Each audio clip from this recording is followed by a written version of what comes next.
Sequence control. Sequence control just means something has to happen before something else can happen. So this is largely a chapter on reading schematics. I don't expect you to memorize all this stuff, but there's good reasons why we might have sequence control. So in this is a really simple example, and you'll note that to energize this second motor you have to first have power here. Well, to have power there, you're going to have started M1. And then here's the route for after M2 closes, and now you can close motor 3. You can energize motor 3. So to energize motor 3, you first have to do number 2, and to do number 2, you first have to do number 1. That's a nice, simple, elegant way to separate them.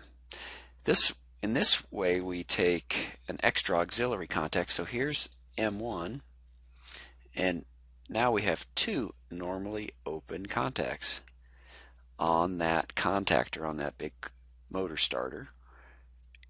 This is AND logic, so it's telling you, hey, I've got to press this start button and I need to have motor 1 running to get motor 2 to start. And this is the same setup down here. Now we could also use timing relays. That's a little more pretty, and this is probably a little more common. Why would you want to have timing relays? Well, one reason is motors have inrush, right? So if these 3 motors, 1, 2, and 3, if we start them all at the same time, we might have just tremendous amount of inrush current and the system can't handle it. But if we start them one at a time, we let things settle out. So these have a 5-second delay between them. What kind of contact is this? We got the little up arrow, which means on. It's normally open. That's an on delay. It's normally open, timed close, on delay. This is the same type. So you see, when you press this start button, and after the sealin's picked up here in just an instant, we've also energized TR1. But the TR1 contact waits for 5 seconds before it closes. It's normally open, time close.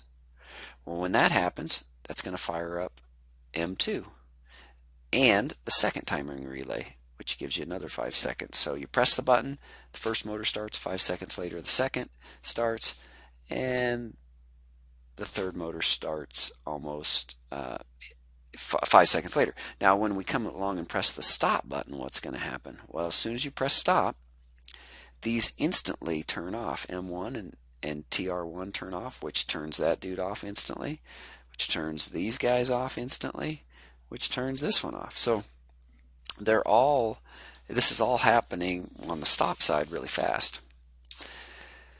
This is a routine for stopping in order. I'm not sure why you might want to do that. Maybe there's a fan set up, or maybe there are pumps that are staged. I don't know. But notice this is an off delay relay. It's got the little down for off, normally open. So the way this guy's going to work is as soon as this timing relay is energized, as soon as that happens, this will close. It closes instantly. But it's on the off that you get a delay. So you notice this is a seal-in of some sort, and anyway, these are staged to turn off in order. Alright. Okay, so lots of different possibilities. We can look at these in more detail. We're going to do some of these while we're in class or in lab, so you'll see how some of them work.